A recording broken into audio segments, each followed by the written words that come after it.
জয় রাধে। আজকের পাঠ শ্রী চৈতন্য মহাপ্রভু এবং রামানন্দ রায়ের কথোপকথন, শ্রী চৈতন্য চরিতামৃত মধ্যলীলা খণ্ড, শ্লোক 262।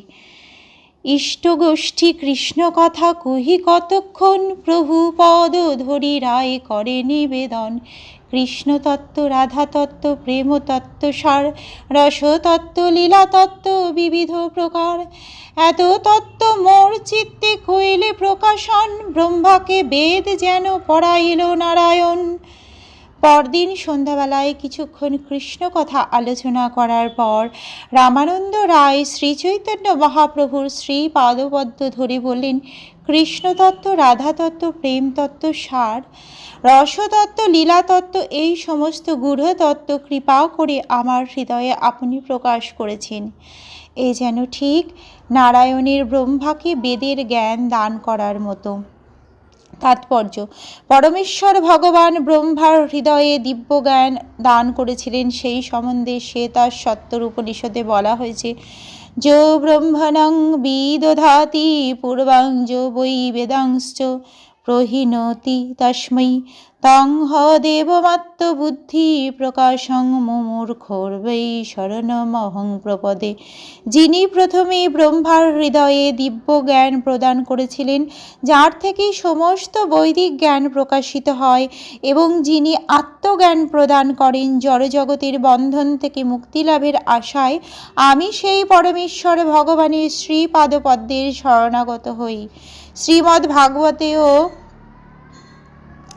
শ্লোকে বলা হয়েছে, অন্তর্যামী ঈশ্বরের এই রীতি হয়ে বাহিরে না কহে বস্তু প্রকাশের হৃদয়ে।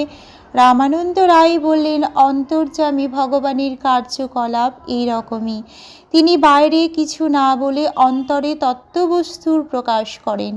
এখানে শ্রী রামানন্দ রায় ঘোষণা করেছেন যে শ্রী চৈতন্য মহাপ্রভু হচ্ছেন পরমেশ্বর ভগবান, পরমাত্মা তত্ত্বকে দিব্য জ্ঞানে অনুপ্রাণিত করেন। তাই তিনি হচ্ছেন গায়ত্রী মন্ত্রের উৎস।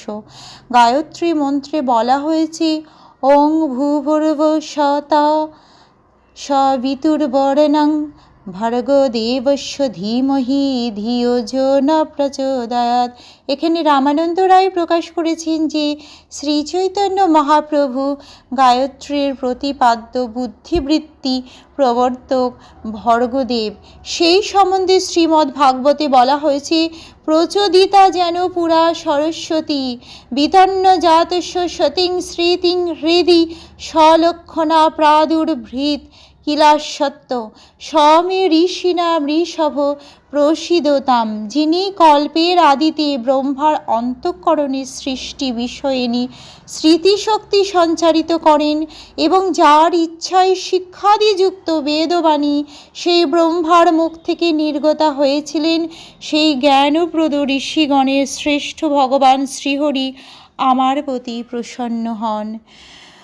পরীক্ষিত মহারাজকে শ্রীমদ্ ভাগবত শোনাবার প্রাক্কালে শ্রীল শুকদেব গোস্বামী এইভাবে পরমেশ্বর ভগবানের আশীর্বাদ প্রার্থনা করেছেন, জন্মদাস্য যত হন্যায়াদিতরতস্তার্থেন ভিজ্ঞ সারাট তেনে ব্রহ্ম হৃদাজ আদি কবয়ে মুন্নন্তি যৎ সুরয় তেজ বারি মৃদাং যথা বিনিময় যত্র ত্রিশোর গোহর মিশা ধামনা সেনো সদা নিরস্ত কুহুকং সত্যং পরং ধীমহি। আমি পরমেশ্বরে ভগবান শ্রীকৃষ্ণের ধ্যান করি, কারণ তিনি হচ্ছেন প্রকাশিত ব্রহ্মাণ্ড সমূহের সৃষ্টি, স্থিতি এবং প্রলয়ের পরম কারণ। তিনি প্রত্যক্ষ এবং পরোক্ষভাবে সব কিছু সম্বন্ধে অবগত, এবং তিনি সম্পূর্ণভাবে স্বাধীন, কেননা তার অতীত আর কোনো কারণ নেই।